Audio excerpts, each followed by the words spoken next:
Com a programação da sua cidade.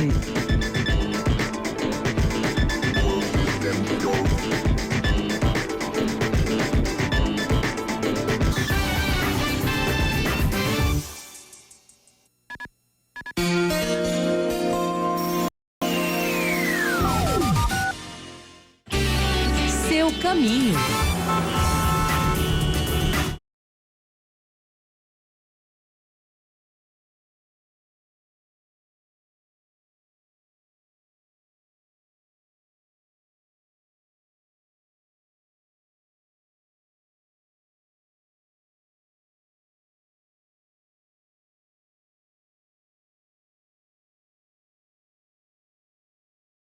Sem complicações ali na passagem por Sabará e também por Caeté. Coronavírus, não deixe que ele viaje com você. Juntos vamos vencer essa pandemia. CCR, viva seu caminho. Band News FM em toda onda. Além de sintonizar a rádio mais veloz no seu dial, você pode ouvir a Band News FM na internet, enquanto navega, no computador, no seu smartphone ou em outra plataforma da web. 24 horas por dia, em qualquer lugar. Basta você sintonizar, clicar, teclar ou tocar a tela. A qualquer hora que você precisar de informação, aqui da cidade, do Brasil e do mundo. O trânsito, a previsão do tempo, os aeroportos, estradas, suas finanças, enfim, a cada 20 minutos, um jornal atualizado com âncoras e comentaristas sem comparação. Você não fica a ver navios sem notícias em nenhum momento do dia. Aconteça o que acontecer. Multimídia, Band News FM. Notícias 24 horas ao alcance da sua mão. Aconteceu um fato aí do seu lado? O Brasil todo fica sabendo pelos nossos microfones. Na Band News FM, as notícias que te interessam têm sempre prioridade. Conectamos todas as regiões do país e abrimos espaço para um amplo debate sobre política, economia, comportamento. E as diferenças de visão e entendimento nas várias regiões do Brasil. Uma rede dinâmica, com tecnologia de ponta, transmitindo jornalismo independente e de qualidade. Band News FM. Em 1 segundo, tudo pode mudar.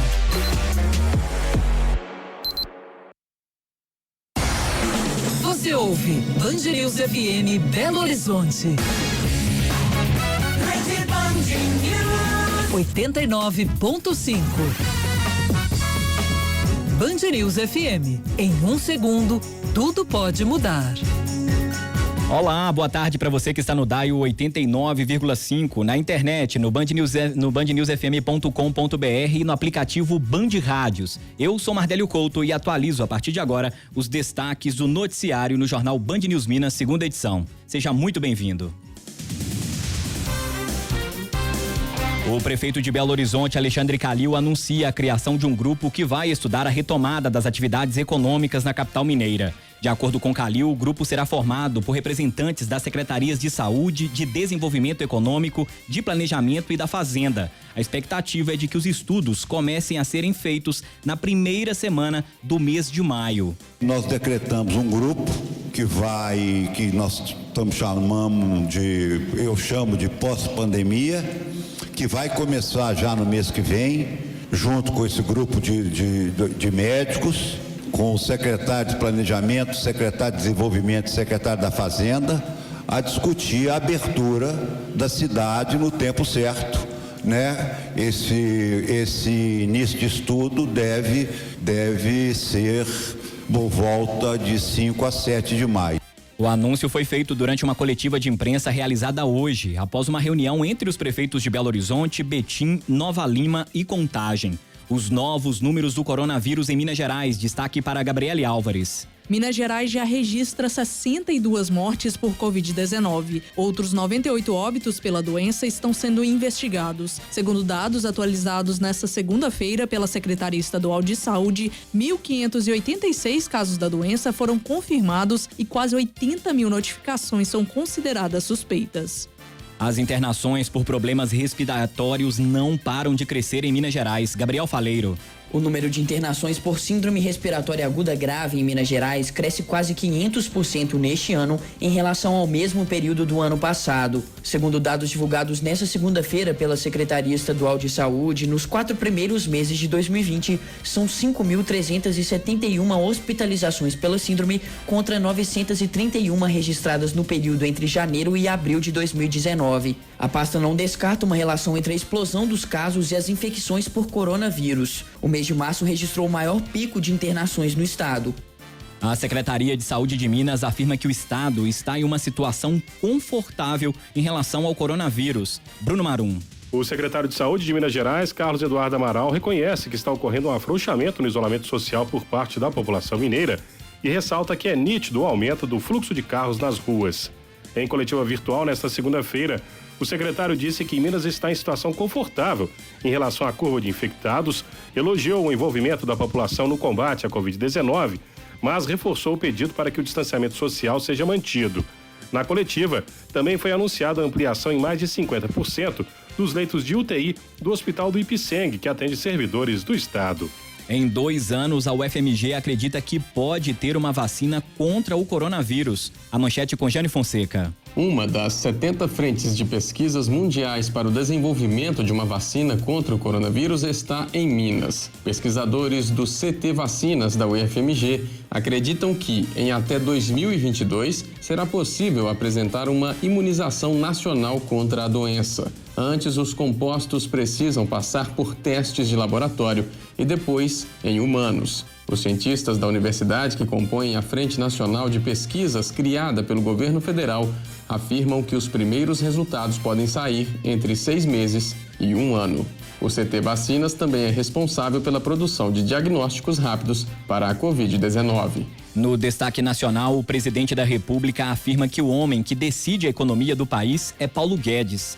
Depois da saída dos ministros da Saúde, Luiz Henrique Mandetta, e da Justiça, Sérgio Moro, Paulo Guedes entrou em uma espécie de processo de fritura, deflagrado por uma ala do governo insatisfeita com a política de ajuste fiscal do ministro. No destaque internacional, o governo da Nova Zelândia afirma que conseguiu interromper a transmissão local por coronavírus. Segundo as autoridades, a medida permitiu que escolas retomassem as atividades. Ao todo, o país tem 1.122 casos confirmados e 20 mortes pela Covid-19. Já o primeiro-ministro do Reino Unido afirma que ainda é cedo para rever o isolamento da região. A declaração de Boris Johnson foi feita no primeiro pronunciamento público após voltar ao trabalho depois que ficou afastado por causa do coronavírus. Segundo ele, qualquer medida de flexibilização neste momento pode provocar uma segunda onda de contaminação. O líder conservador também disse acreditar que o pico da doença pode ter passado. O Reino Unido já registra pelo menos 22 mil mortes e mais de 150 mil casos confirmados.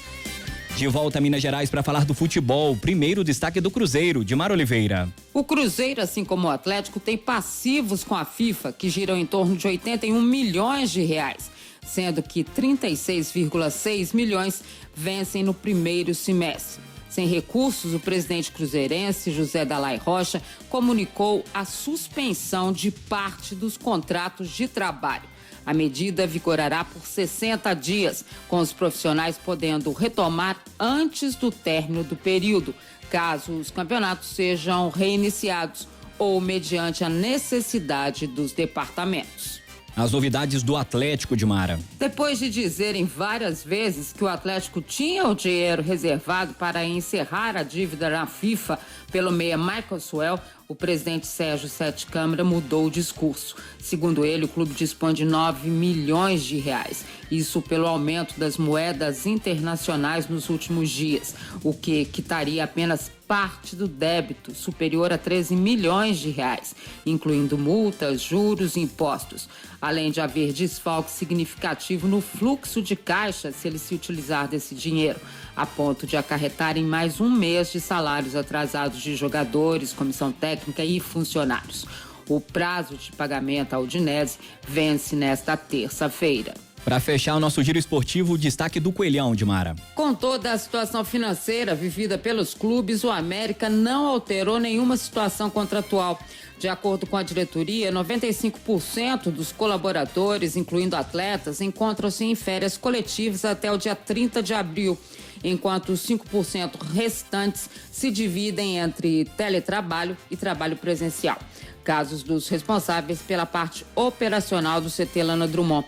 Os presidentes dos clubes vêm se reunindo juntamente com o Conselho Nacional dos Clubes, que representam as séries A e B, além dos clubes que ainda estão na Copa do Brasil, para buscar soluções até a volta do futebol. Tudo isso e muito mais a partir de agora. Seja muito bem-vindo.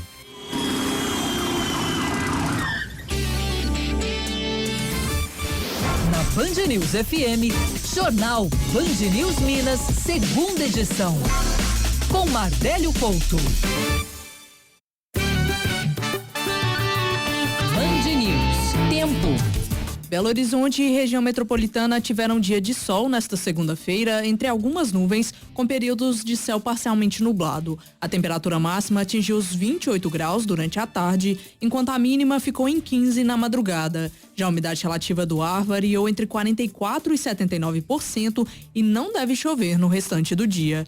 Em Minas Gerais, as temperaturas ficaram nos 33 graus nos períodos mais quentes, enquanto a mínima foi de 8 registrada ao longo da madrugada. Já a umidade relativa do ar variou entre 25% e 90% durante o dia e a chuva também não deve aparecer na maior parte do estado ao longo da noite. Para amanhã, a Grande BH deve ter dia de sol com aumento das nuvens durante o período da manhã. Os termômetros ficam na casa dos 27 graus nos períodos mais quentes, enquanto a madrugada deve ser de bastante frio, com a mínima ficando nos 14 graus. Já a umidade relativa do ar varia entre 46% e 71% e, mais uma vez, não deve chover ao longo desta terça-feira. No estado mineiro, o dia será de céu parcialmente nublado na maioria das regiões. A temperatura máxima prevista é de 31 graus, registrada durante a tarde, enquanto a mínima fica em 4 na madrugada. Já a umidade relativa do ar varia entre 25% e 95% ao longo do dia e não deve chover na maior parte de Minas, com registro de tempo mais seco. Neste momento, em Belo Horizonte, a temperatura é de 25 graus. A umidade relativa do ar é de 45% e a velocidade média do vento é de 17 km por hora. Seu caminho. É hora de começar a movimentar a nossa reportagem com a informação de momento do trânsito. Quem passa ali pela Avenida Babita Camargos, no Cidade Industrial em Contagem, atenção, continuam os trabalhos de recapeamento no sentido da Praça da CEMIG. Tem interdição por lá, segundo a Transcom, esses trabalhos que devem terminar por volta das 5:30 da tarde. Trânsito não está difícil por lá agora não, mas fica aí como alerta. Ali perto, Cardeal Eugênio Patielli, tem trânsito bom no sentido Belo Horizonte, também para quem segue no sentido Betim. Depois, rodovia Fernão Dias opera sem complicações. Via Expressa também tem trânsito tranquilo. Ali no São Luís, limite entre Betim e Contagem, tem faixa interditada por causa de obras de construção de um talude. Não tá difícil para o motorista, mas também fica aí como alerta. Consulta online coronavírus. Acesse unimedbh.com.br/coronavírus e agende todos os dias a partir das 7 da manhã. A partir de agora está aberta a conexão com os estúdios da Band News FM no alto da Avenida Rajagabalha, região centro-sul de Belo Horizonte. Você pode mandar sua mensagem do trânsito para cá no WhatsApp, no 999-360-895, 999-360-895 e também pelo Twitter, no @Rádio Band News BH. Mande uma mensagem de áudio curtinha aí se identificando e destacando a situação do trânsito neste momento onde você está. A partir de agora você pode acompanhar os bastidores aqui dos estúdios da Band News FM em imagens. Estamos ao vivo neste momento no Twitter, no Facebook e no YouTube. O endereço é @Rádio Band News BH. Você pode acompanhar tudo que acontece aqui nos nossos estúdios. Agora 5:17. Apesar dos bons números apresentados por Minas Gerais no combate ao coronavírus, o governo estadual chama a atenção para o número de circulação de carros e recomenda a manutenção do distanciamento social. Pelo último boletim divulgado nesta segunda-feira pela Secretaria Estadual da Saúde, Minas tem 62 óbitos causados pela Covid-19 e 1.586 casos confirmados da doença. Os detalhes com Bruno Marum. Em coletiva nesta segunda-feira, o secretário de Saúde de Minas Gerais, Carlos Eduardo Amaral, afirmou haver um pequeno afrouxamento na quarentena por parte da população mineira e que é nítido o aumento do fluxo de carros nas ruas. O titular da pasta da Saúde em Minas destacou a posição confortável do estado com relação à curva de infectados, elogiou o envolvimento da população no combate à Covid-19, mas reforçou o pedido para que o distanciamento social seja mantido. Mas o que me parece que o maior fator que nós temos, que tem trazido uma curva e um número de casos relativamente confortáveis, ou seja, aceitáveis para o estado de Minas, é efetivamente a participação do mineiro, que é importante que as pessoas mantenham os cuidados de distanciamento social. Nitidamente, nós estamos vendo um aumento de fluxo de carros na cidade e isso preocupa um pouco porque é importante manter o distanciamento, é importante manter o cuidado. Então, se nós afrouxarmos demasiadamente, nós corremos risco de perder tudo que foi feito até agora, que na verdade foi um trabalho brilhante de todos os mineiros.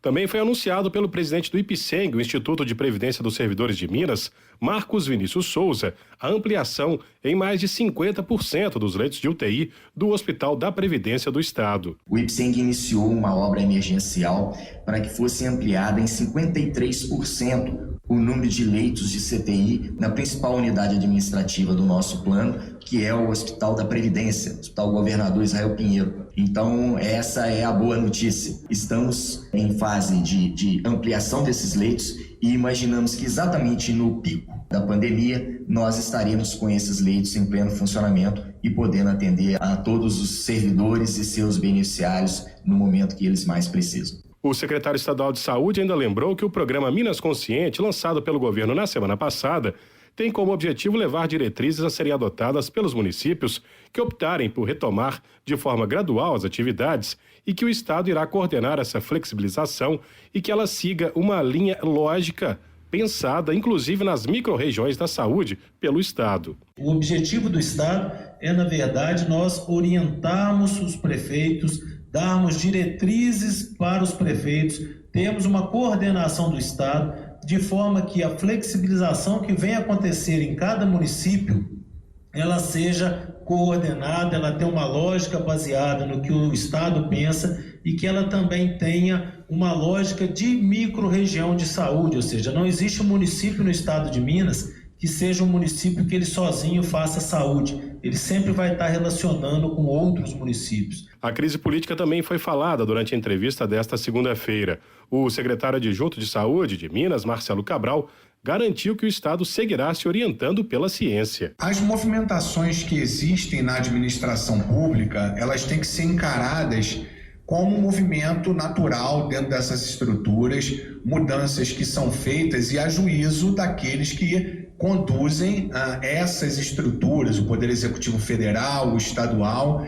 De nossa parte, nós seguimos fazendo o nosso trabalho de uma maneira técnica, baseada em evidências científicas, compreendendo que esses movimentos fazem parte do nosso dia a dia, como tem feito, e a gente vai seguir mantendo aquilo que é exigido pela técnica e pela ciência. A expectativa é que o decreto com mais detalhes do programa Minas Consciente seja publicado até esta quarta-feira, 29 de abril.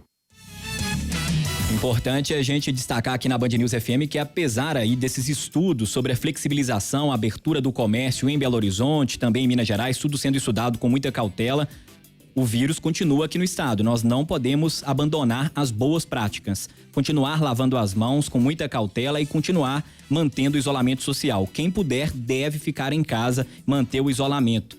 5h21 na capital dos mineiros. A gente segue movimentando a nossa reportagem. Agora microfone aberto para o repórter Wagner de Oliveira. Boa tarde, Wagner. Boa tarde, Mardélio. Boa tarde para você que está com a gente aqui na Rádio Band News FM. Pois é, Mardélio, daqui a pouco a gente vai trazer uma reportagem completa com meu amigo Bruno Marum sobre um estudo da Universidade Federal de Minas Gerais dos esgotos de Contagem e também aqui de Belo Horizonte. Ainda não um estudo que comprove a transmissão da Covid, Mardélio, 19 através das fezes, mesmo com a presença do vírus já identificado em pessoas infectadas. O mapeamento dos esgotos pode indicar regiões de maioria incidência na transmissão da doença. E é por isso que o estudo da UFMG pretende entender como o esgoto pode trazer informações sobre a proliferação do coronavírus em comunidades específicas. O objetivo dessa pesquisa é gerar dados regionalizados para apoiar medidas de combate e prevenção da Covid-19 e criar avisos para período pós-pandemia. A partir desta conclusão de estudos realizados no exterior,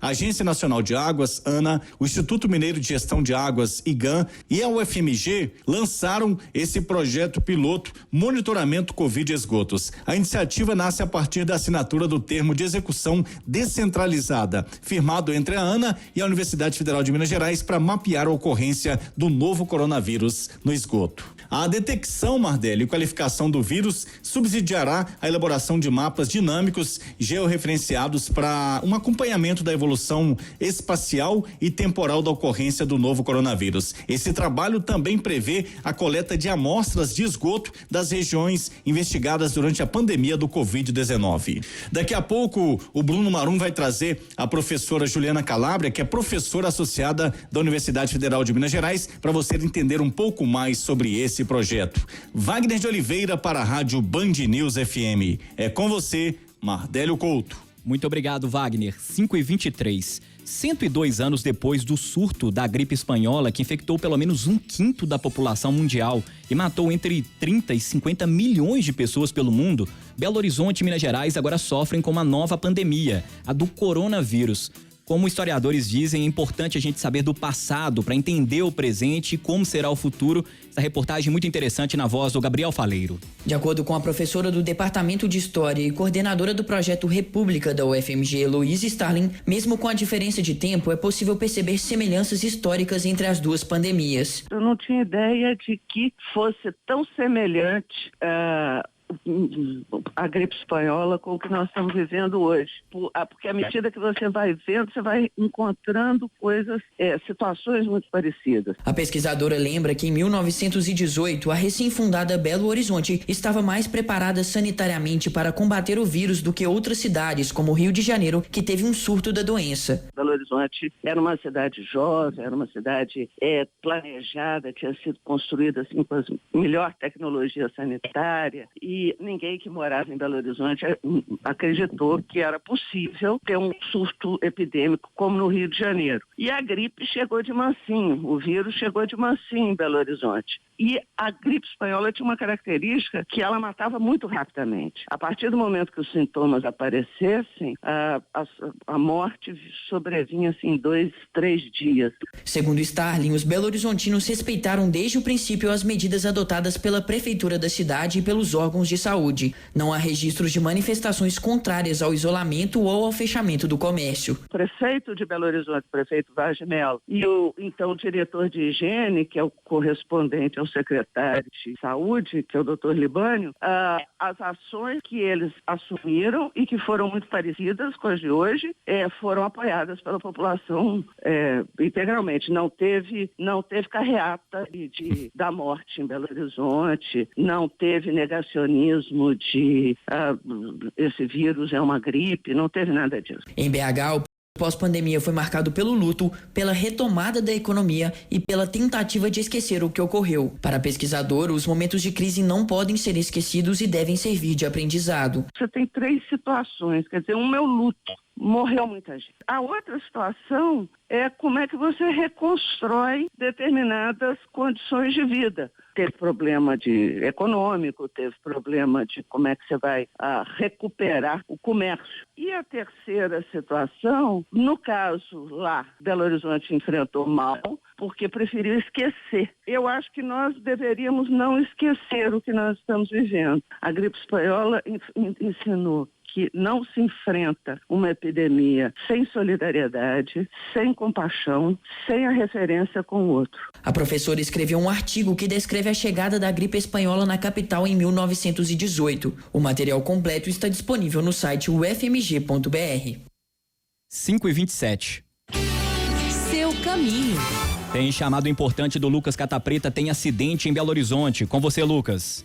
O SAMU se desloca agora para o bairro Bonfim. Tem informação de batida envolvendo moto e também caminhão ali na Pedro II, esquina com rua Jaguari, para quem segue no sentido bairro. A princípio, uma vítima ambulância já se desloca lá para o local. O trânsito na Avenida Pedro II não está complicado não, mas fica aí com um alerta para quem eventualmente vai fazer este caminho. Pedro II no sentido da região central, operando com situação tranquila no acesso ali ao Dona Helena Greco e mais à frente também para quem vai pegar o viaduto B do Complexo da Lagoinha. Você vai comprar ou vender o seu veículo? A seminovos.com.br tem as melhores opções. Acesse seminovos.com.br e encontre as melhores ofertas. Tem ouvinte querendo participar conosco aqui com informação do trânsito. Vamos destacar aqui, deixa eu só identificar o nome dele, o nosso ouvinte Osmar Rocha. Boa tarde para você, Osmar. Mardelli, um abraço para a Band News Minas. Um abraço para vocês aí, um bom trabalho que vocês têm desempenhado aí. Rapaz, o trânsito tá ótimo, cara. Quem dera ser esse legado aí, o coronavírus deixasse para nós, cara. Tá ótimo o trânsito, tá? Muitos carros, aumentou muitos carros na rua, mas mesmo assim ainda tá bom, tá? Eu que pego esse trânsito de manhã e à tarde no retorno, tá ótimo esse trânsito.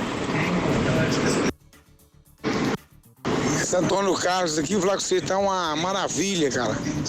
Maravilha mesmo, tá fluindo. Mesmo com fluxo intenso, mas fluindo bem demais. Um abraço aí, em um segundo tudo pode mudar. Um abraço para você, ouvinte. Também tive essa percepção, observei também o que o secretário estadual de saúde destacou há pouco na reportagem do Bruno Marum, um aumento no número de veículos aqui na capital dos mineiros, um aumento em relação às últimas semanas, mas ainda um fluxo reduzido em relação ao que a gente está acostumado. Estou percebendo as pessoas, pode ser uma impressão minha, mas as pessoas mais educadas no trânsito. Acho que todo esse clima, as pessoas são mais educadas no trânsito. A gente podia continuar assim. 5h29 é hora de viajar na Band News FM. Viagens com Cláudia Tonaco. Oferecimento. Viajar é bom, mas voltar para casa é ainda melhor. CNR, tudo para você reformar e construir.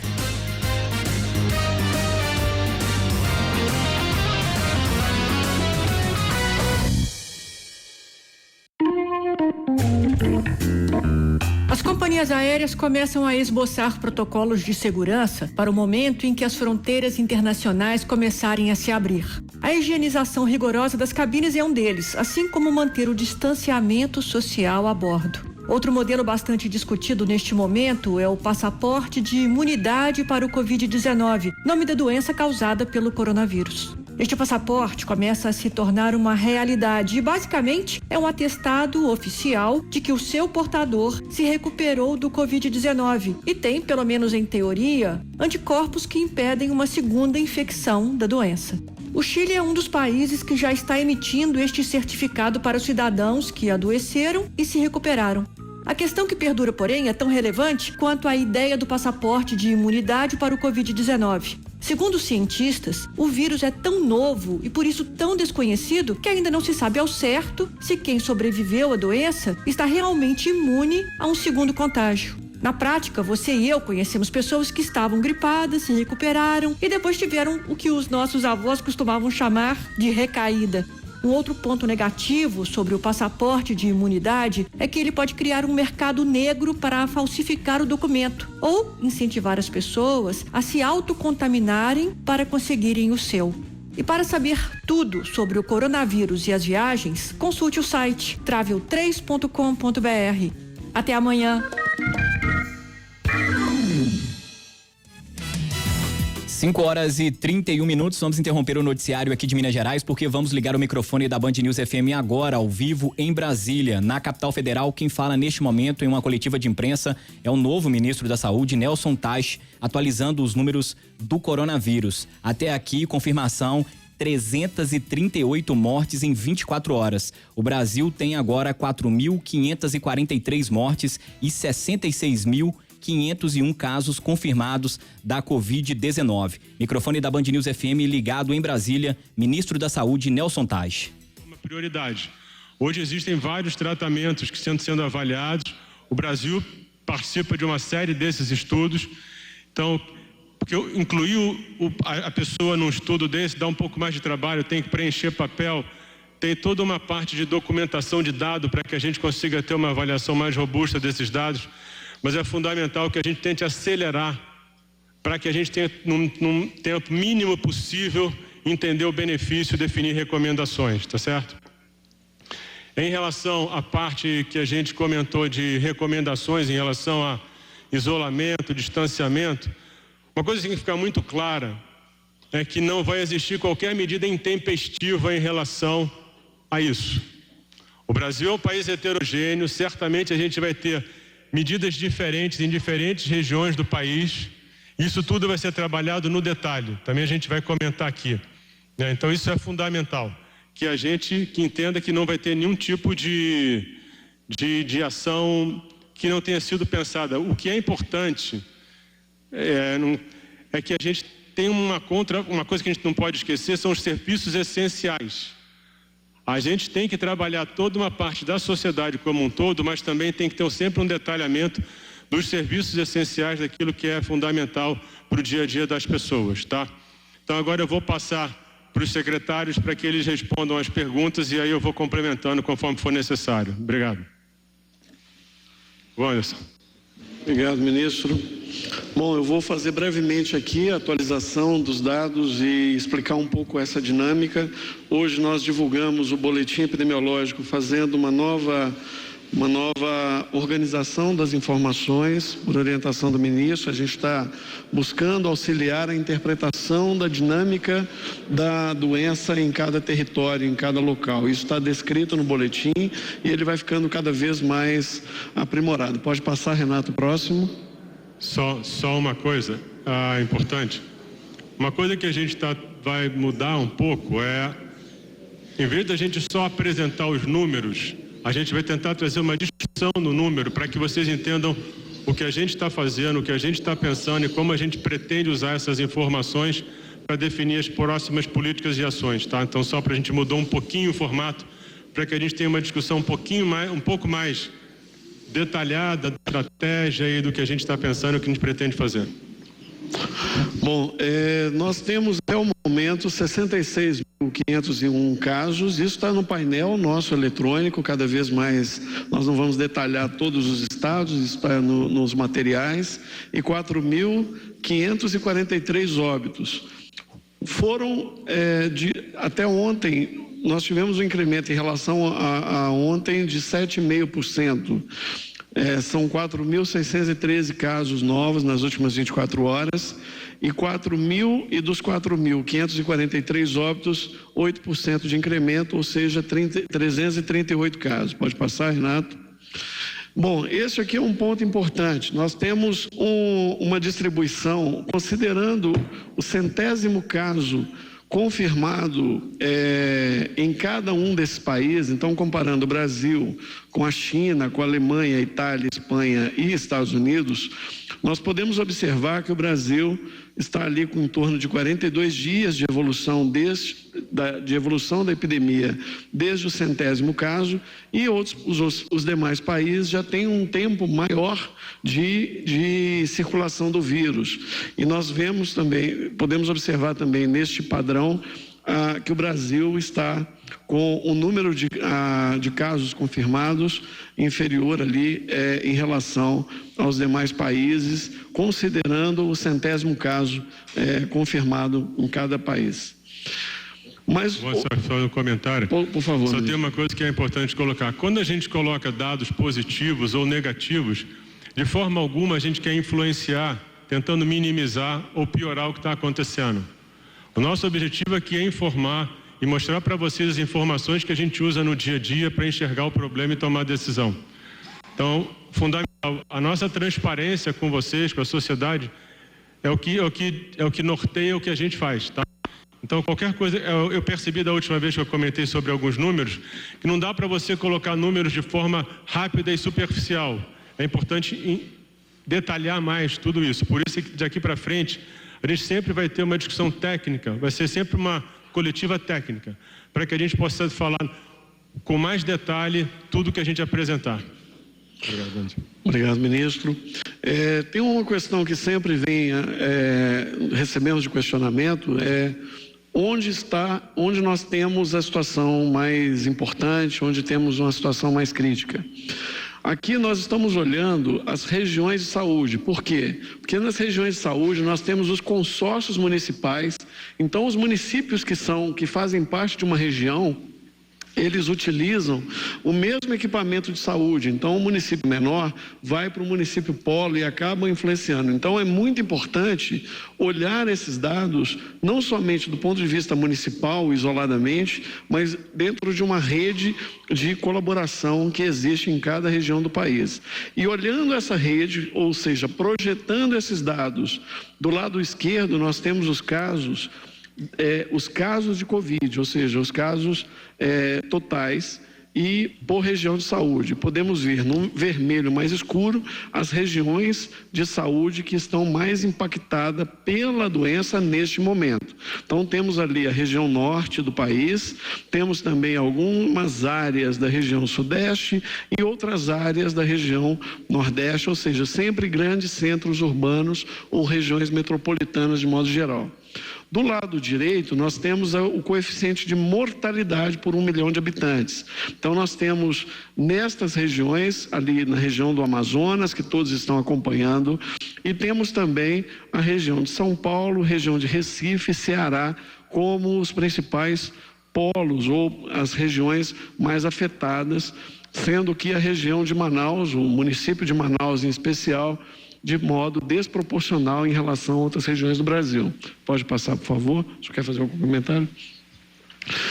Do total de óbitos que foram incluídos ontem, uma questão que sempre vem à tona e a gente está tentando aqui por orientação do ministro para mostrar que esses óbitos eles estão sendo encerrados, são óbitos que ocorreram em momentos distintos, então todas aquelas pontinhas mais escuras são os óbitos que entraram de ontem para hoje, ou seja, óbitos que ocorreram em dias anteriores, que eles conseguiram concluir as investigações e que foram plotados. Não quer dizer que todos aqueles 338 ocorreram no mesmo momento de ontem para hoje.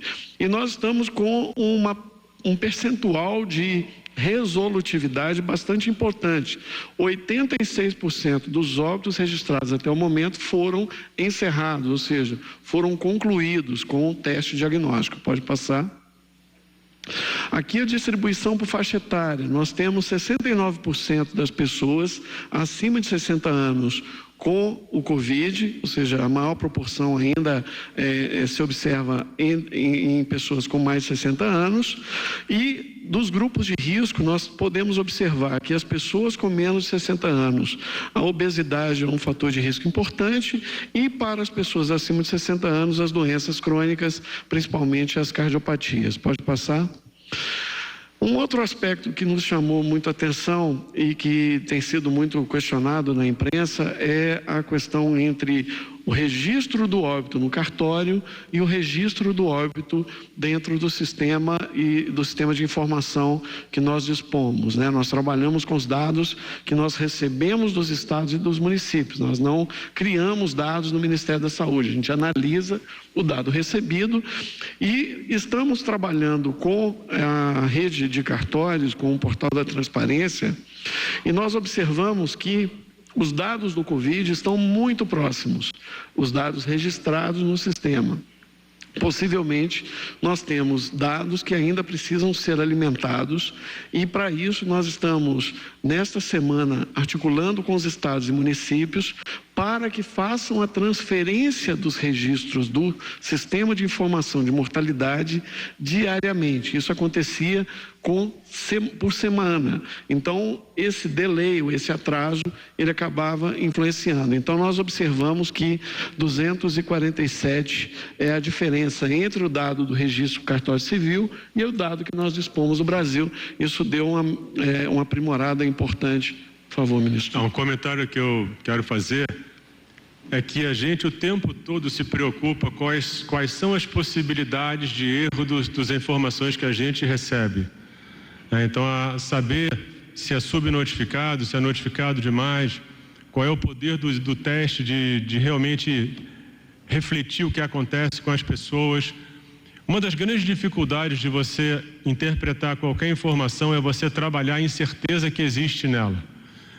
E só para deixar isso claro, toda vez que a gente anuncia um número aqui, é o número que a gente está apresentando, mas a gente sempre olha tentando entender o que pode estar por trás daquele número e o quanto aquilo pode estar errado e por que margem aquilo pode estar errado. Isso é fundamental para a gente entender exatamente o que está acontecendo e definir o que a gente vai fazer. Ministro, pode passar, Renato.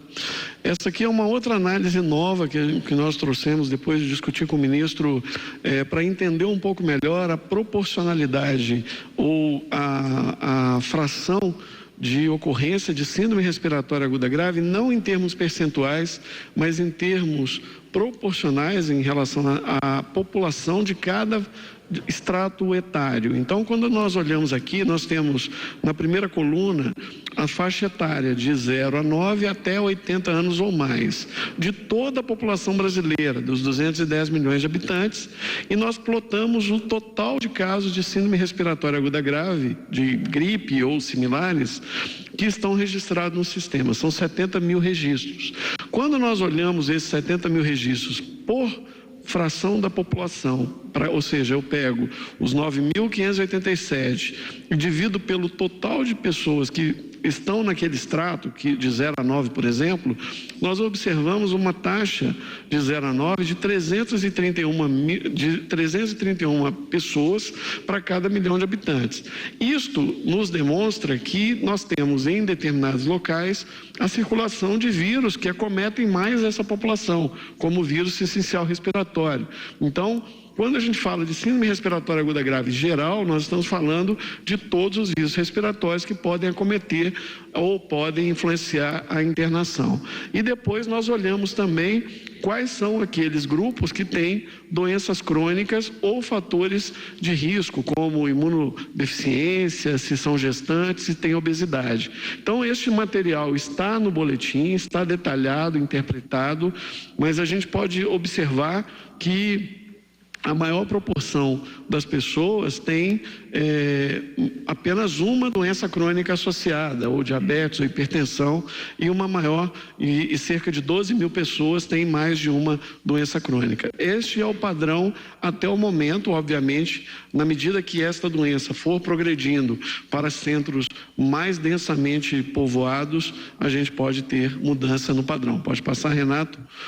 Quando nós olhamos aqui a comparação daquele gráfico que aqui ficou fora de ordem, mas é só para mostrar que a taxa de mortalidade no Brasil por milhão é de 20, na Itália de 436, na Alemanha de 67, na Espanha de 482 casos para cada milhão de habitantes. Lembrando que nós temos tempos diferentes, nós estamos com 42 dias de evolução quando colocamos todos no mesmo parâmetro, ou seja, eu estou usando a mesma régua para medir todo mundo. Então, 42 dias de curso da doença no Brasil, na Itália são 62, na Alemanha 56 e na Espanha 53. É óbvio que nós precisamos acompanhar mais tempo a situação, porque nós estamos entrando ainda na sazonalidade mais intensa, principalmente na região sul do Brasil. Pode passar, Renato? E nesse sentido, quando nós olhamos os casos de síndrome respiratória aguda grave por porte populacional, ou seja, nós queremos entender, a doença acomete como os municípios com até 25 mil habitantes, os pequenos municípios, como que ela atinge os municípios com 50 a 99 mil habitantes. Então nós fizemos os extratos, colocamos o número de municípios ali na segunda coluna, o total de habitantes, e fizemos esta proporção para entender quantos municípios com até 25 mil habitantes não tem nenhum caso de síndrome respiratória aguda grave registrado, ou nenhum caso de Covid, ou nenhum dos dois, ou seja, não tem nem Covid, nem SRAG. E a gente observa que cerca de 40% dos municípios brasileiros não tem nem registro de síndrome respiratória aguda grave, nem registro de Covid no seu território. Isso não quer dizer que ele não tenha que fazer nenhuma medida. Ele pode e deve investir na higienização, ele pode trabalhar as medidas de etiqueta respiratória, de educação e saúde, mas esses municípios podem também atuar de uma maneira muito mais de uma maneira diferenciada quando comparado com municípios que têm muitos casos. E é isso que nós estamos buscando auxiliar nas métricas para facilitar a retomada de todas as atividades. Pode passar, Renato?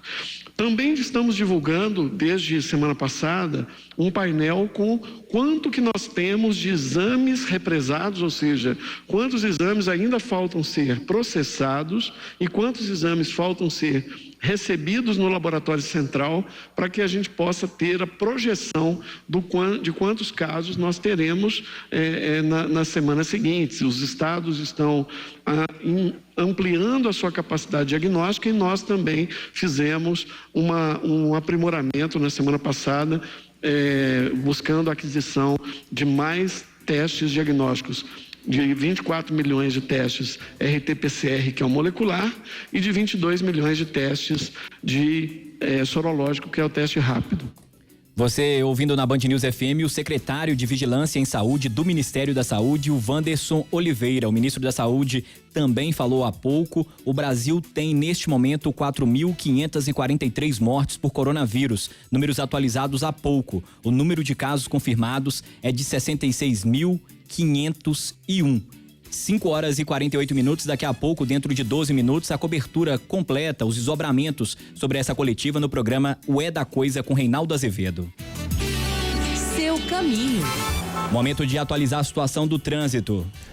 Motorista que segue para a região norte de Belo Horizonte faz um caminho melhor, se opta pela dobradinha Antônio Carlos e Pedro I. Cristiano Machado tem fluxo carregado já na chegada ao anel rodoviário, segue assim até as proximidades do bairro Floramar. Isso porque acontecem obras da CEMIG por lá. E a informação da Megatrans é de que esses trabalhos devem ser finalizados por volta das 6 horas da noite. Tem esse trecho grande, portanto, com fluxo bem carregado. A Antônio Carlos está com um caminho tranquilo, só ali na altura do bairro Liberdade, que a movimentação está um pouco mais intensa, mas está valendo bem mais a pena do que encarar a Avenida Cristiano Machado.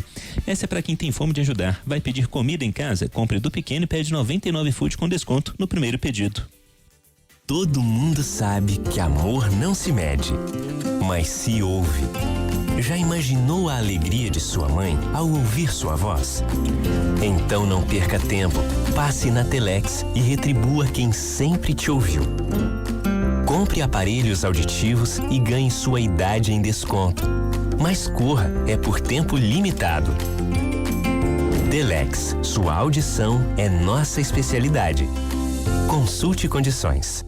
Para enfrentar essa crise e vencer o coronavírus, é fundamental que fiquemos em casa. A CEMIG vai manter as agências de atendimento fechadas por tempo indeterminado e reforça que os canais digitais de atendimento estão à sua disposição. Solicite diversos serviços sem sair de casa pelo aplicativo CEMIG Atende e também pelo CEMIG Atende Web em cemig.com.br. Respeito à vida. Essa é a fonte da nossa energia. CEMIG, Minas Gerais. Governo diferente. Estado eficiente.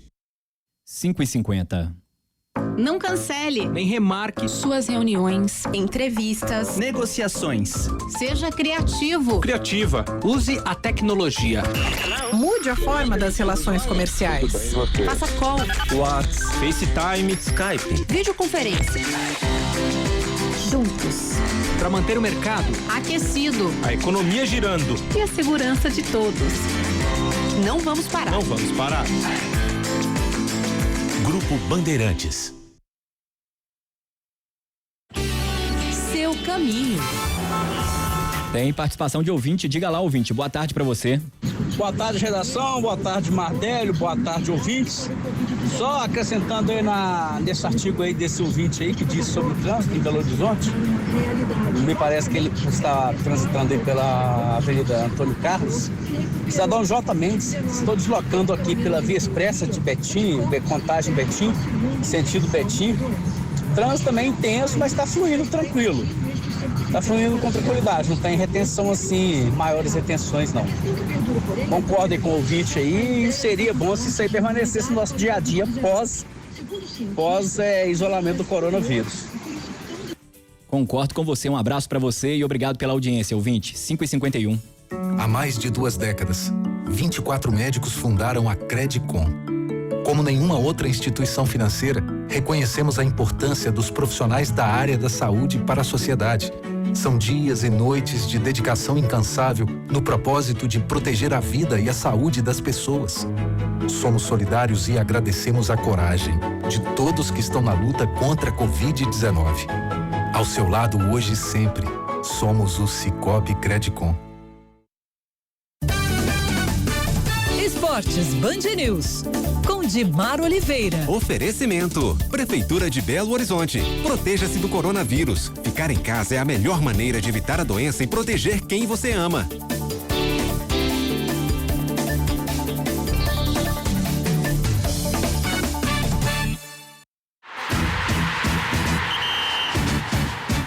É hora de falar de futebol no Jornal Band News Minas, segunda edição, com ela, Dimara Oliveira. Tudo bem com você, Dimara? Oi, Mardélio, tudo bem? Por aqui também, tudo bem. Agora, falando de futebol, Dimara, eu queria que você explicasse pra gente essa história de administração temerária. Explica pra gente o que é isso no Cruzeiro, que pode fazer com que ele receba 20 milhões de reais. Pois é, você sabe que eu também não sabia que havia esse seguro, né, contra administrações temerárias no que diz respeito aos clubes de futebol. Óbvio que essa consultoria especializada em investigação corporativa, né, que o Cruzeiro contratou, é que acabou descobrindo isso aí e tal, essa possibilidade. Eu já contei aqui que o Cruzeiro foi talvez a primeira equipe brasileira a ter seguros mesmo para jogadores feitos no Brasil. Antigamente você fazia esses seguros fora do Brasil, no exterior, né? Em 2003, o Cruzeiro assegurou quase todos os jogadores com seguros feitos no Brasil. Então pode ser que ele estava à frente, a gente nem sabia, né? 20 milhões aí ajuda bastante e tem a ver, obviamente, com a administração Wagner Pires de Sá, que fez esse aumento da dívida do Cruzeiro, uma coisa exorbitante, né? Saltou de 383 para mais de 800 milhões de reais. Então, é realmente uma situação em que talvez a própria Polícia Civil que está na investigação, Ministério Público, eles podem dar esse respaldo também para essas provas que o Cruzeiro quer para entrar com essa situação diante da seguradora, né, e receber esses 20 milhões que ajudariam muito. O Cruzeiro também tem salários atrasados, dívidas com a FIFA, então não é realmente uma situação das melhores a que o Cruzeiro enfrenta, todo mundo sabe disso. Agora que o seguro me surpreendeu sim. Agora falando do Atlético, Dimara, e claro, falar da novela Mike Suel, não é mesmo? O Atlético tem ou não tem dinheiro para pagar essa dívida na FIFA, Dimara? O Atlético tem essa questão da FIFA, né? Do Michael Suel. A gente falou na manchete, o presidente Sérgio Sete Câmara, ele sempre disse que tinha o dinheiro em caixa, mas o que aconteceu na verdade? Aconteceu que as moedas, tanto o euro quanto o dólar, subiram demais, né, em relação a essa questão da pandemia e de tudo que acontece economicamente no mundo, e as cifras que o Atlético tem hoje já não correspondem ao que ele tem que pagar. E também, se ele pagar isso, ele vai continuar devendo salário e direito de imagens. Para alguns jogadores, esse direito de imagem já tem 3 meses atrasados, e a gente sabe que 3 meses de salários atrasados ou 3 meses de direito de imagem, o jogador pode pedir a rescisão automática de contrato. Então, acho que ele está pensando em tudo isso, né? Muita gente dizendo que é hoje, mas na verdade é amanhã que vence esse prazo na FIFA, e a FIFA não foi condescendente com nenhum clube. O Cruzeiro tentou, o Atlético também tentou parcelar isso aí, pelo menos até agora não se tem novidade quanto a isso, nessa questão do Michael Suel. Então é legal o torcedor entender por que antes o presidente falava que tinha o dinheiro, porque tinha mesmo, só que com a subida do dólar e do euro, esse dinheiro acabou sendo aí menor do que se esperava, e hoje esse montante aí já o Atlético não tem para pagar. Para encerrar falando do Coelhão, Dimar Oliveira, o Coelhão é o único aí entre os mineiros que está mantendo os contratos? O América, ele, na verdade, ele não fez modificação nenhuma, né? Ele manteve, também porque tem os salários menores, né? A gente tem que dizer isso, mas ele mantém aí 95% aí dos colaboradores, dos atletas em férias, mas ele mantém todo mundo, né? Óbvio que ele tem feito reuniões com os outros clubes para achar uma solução para isso tudo até a volta do futebol, que tem possibilidade aí de acontecer em junho, né? Mas pelo menos nesse caso a América está se segurando um pouco melhor. Muito bem, por hoje é só. Edmar Oliveira, foi um prazer conversar com você. A gente volta a se falar amanhã. Com certeza a gente volta amanhã. Um beijo. Seu caminho. Anel rodoviário com fluxo um pouco mais intenso no sentido Vitória, ali entre o Betânia e o viaduto na Avenida Amazonas, e também na rota para o Rio de Janeiro, na chegada à Avenida Pedro II, segue assim até a Praça São Vicente. Esses dois locais são regiões com estreitamento de faixa, não tem informação de ocorrência. A Avenida Cristiano Machado permanece um caminho que deve ser evitado. Tem fluxo ruim entre o viaduto do anel rodoviário até a chegada ao bairro Floramar por causa de obras da CEMIG. A Avenida Antônio Carlos é o caminho que vale mais a pena. E na região Centro-Sul, situação boa nos principais corredores, por exemplo, Raja Gabale, Nossa Senhora do Carmo, e na Savassi, motorista não encontra dificuldades. A Avenida Afonso Pena, sem problemas também na rota para o Mangabeira. Só no sentido Praça da Rodoviária que a movimentação é um pouco mais intensa na chegada à Rua Curitiba. A Minas Máquinas continua trabalhando por você. Atendimento online pelo WhatsApp 998005021. O transporte não pode parar. 5h58. O prefeito de Belo Horizonte, Alexandre Calil, anuncia a criação de um grupo que vai estudar a retomada das atividades econômicas aqui na capital mineira.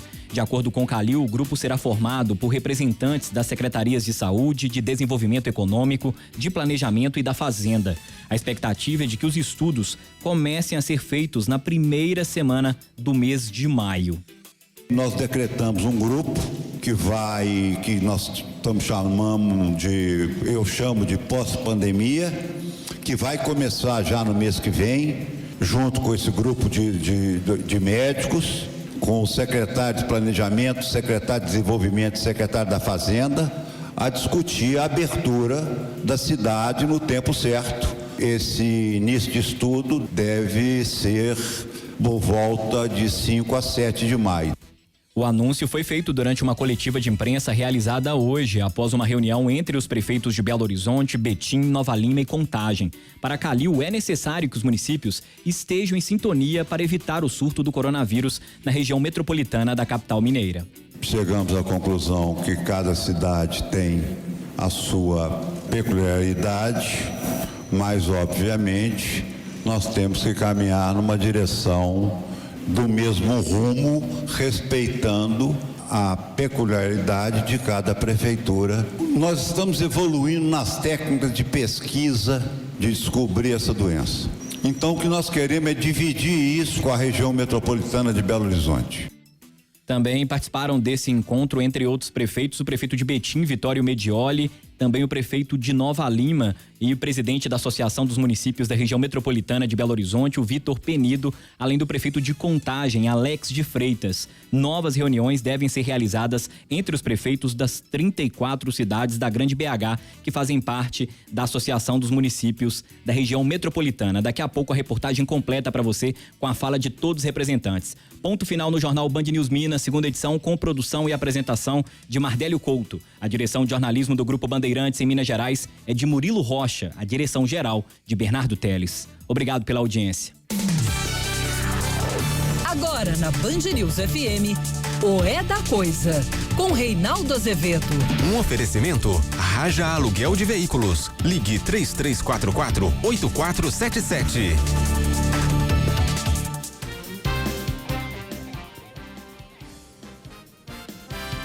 Boa noite. São 18 horas, 18 horas no horário de Brasília. Começa agora para todo o Brasil mais uma edição de O É da Coisa. Se a coisa parece confusa, meu filho, vem pra cá que a gente se confunde. Quem não está acompanhando pela internet não está vendo que eu abri esse programa com uma máscara preta linda que foi feita pela Beth Waldvogel com o símbolo do Corinthians. Gostou, Bob? Não, eu tava com medo, deu um susto aqui porque a gente tava sem imagem, né? A gente falou, gente, que som é esse? Aí a gente falou, não, ele deve estar de máscara. Aí você falou já, tô abrindo agora o YouTube. Gostou? E aí, Fábio Cuba? Tá bem. Quer uma? Dessa daí? Não. Não? Guarda pra isento, você. Né? Você não pode. Eu não posso. Olha aqui que máscara linda. Olha aqui qual é o símbolo do Corinthians. Muito bem. Posso dar pro meu pai é corintiano. Ah, é? Meu Então, pai é corintiano. Qual é o nome do seu pai? Cláudio. Ô, seu Cláudio. Aqui, ó. Que coisa linda. Meu Cláudio. pai é corintiano, minha mãe é palmeirense e meu irmão é São Paulino. Aí vocês façam as suas apostas. Façam as contas. Que família bagunçada, hein? Ixi, Maria.